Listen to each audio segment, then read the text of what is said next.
Latest updates में आपका स्वागत है। एक ऐसा युद्ध जो अब अपनी सीमाओं को लांघ रहा है, एक ऐसी चिंगारी जो धीरे धीरे पूरे जंगल में आग लगा रही है। जो कल तक एक क्षेत्रीय संघर्ष था, वो आज एक वैश्विक संकट बनने की कगार पर है। नए नए देश इसमें खिंचते चले आ रहे हैं और पूरी दुनिया एक बेहद खतरनाक मोड़ पर खड़ी है। सवाल ये है कि आखिर ये सब हो कैसे रहा है, और इससे भी बड़ा सवाल, आगे क्या होगा। देखिए, ये सिर्फ एक चेतावनी नहीं है, ये वो हकीकत है जो हमारी आंखों के ठीक सामने हो रही है।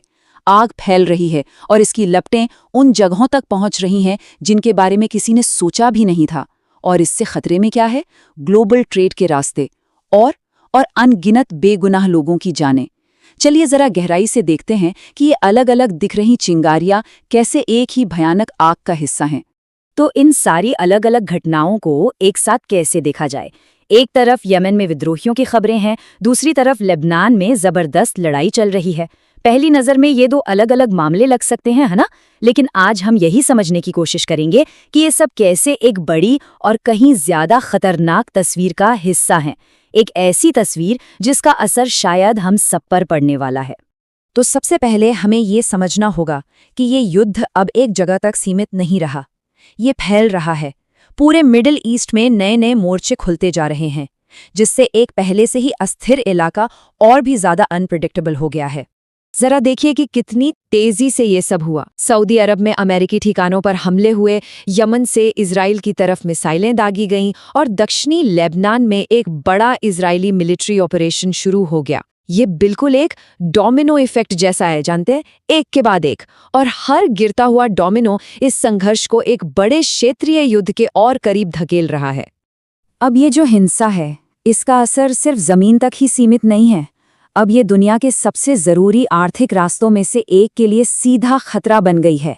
और आपको हैरानी होगी कि इस ग्लोबल खतरे के केंद्र में यमन का एक विद्रोही समूह है। ये है हूती विद्रोही।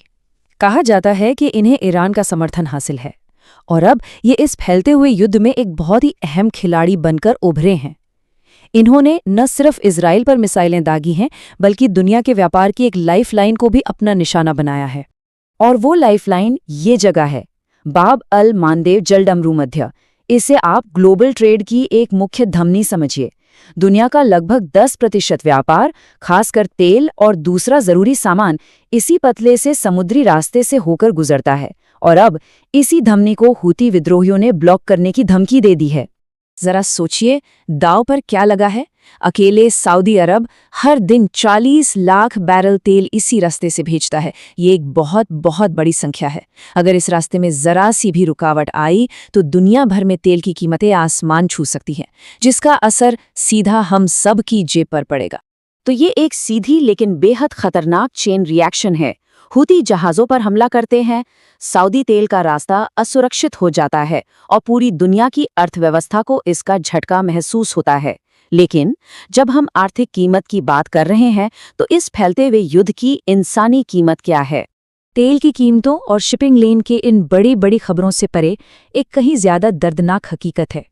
क्योंकि जब दुनिया आर्थिक नतीजों पर नजरें गड़ाए हुए हैं, तब आम नागरिक, खासकर लेबनान में, इसकी सबसे बड़ी कीमत चुका रहे हैं, अपनी जान देकर। लेबनानी अधिकारियों के मुताबिक देश के दक्षिण में जब से इजरायली हमले शुरू हुए हैं, 120 से ज्यादा बच्चे मारे गए हैं। 120 से ज्यादा, ये सिर्फ युद्ध के आंकड़े नहीं हैं, ये तबाह हुए परिवार हैं, ये वो भविष्य हैं जिन्हें छीन लिया गया है। ये शब्द एक माँ के हैं। उनके 11 साल के बेटे जवाद की मौत एक हवाई हमले में तब हुई जब वो फुटबॉल खेल रहा था। ये बयान हमें याद दिलाता है कि आंकड़ों के शोर के पीछे असल इंसानों का दर्द होता है, उन परिवारों का जिनकी दुनिया एक पल में हमेशा के लिए बदल जाती है। और ये जवाद की चाची हैं, जो उसी हमले में किसी तरह बच गईं। उनके शब्द उस गहरे सदमे को दिखाते हैं जो इतने सारे आम नागरिक महसूस कर रहे हैं। उनके लिए युद्ध कोई जियोपॉलिटिक्स नहीं है, ये उनकी जिंदगी का अचानक और अकल्पनीय विनाश है। जमीन पर जब इतनी हिंसा बढ़ रही हो, तो कोई भी उम्मीद करेगा कि कहीं से तो एक राजनयिक समाधान निकलेगा। लेकिन इसकी बजाय हमें एक डेडलॉक दिखता है, एक पूरी तरह से रुकावट, शब्दों का एक ऐसा युद्ध जो हथियारों के युद्ध जितना ही क्रूर है। जरा दोनों मुख्य पक्षों के बयानों पर नजर डालिए। एक तरफ अमेरिका कह रहा है कि ईरान हार चुका है, जो कि एक तरह से सरेंडर की मांग है, तो दूसरी तरफ ईरान का जवाब है कि ये क्षेत्र अमेरिकी सैनिकों का कब्रिस्तान बनेगा। ऐसे कठोर बयानों के बीच आप ही बताइए, बातचीत की गुंजाइश कहाँ बचती है? और इसीलिए हम सब एक बहुत ही परेशान करने वाले सवाल के साथ रह जाते हैं।